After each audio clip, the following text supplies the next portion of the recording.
dough hook, do your job. Dough hook, make a blob. Making the bread.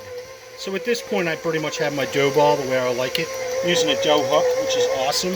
You can see it's doing all the bread and bready things that I don't have to do with my hands.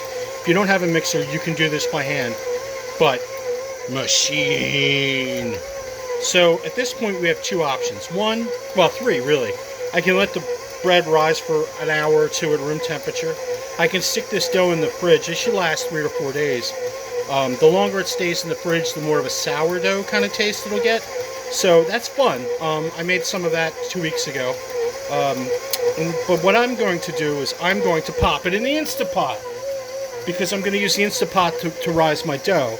It's like proofing in a warm, humid room, but I don't have one of those, but I do have an Instapot. See the button that says yogurt?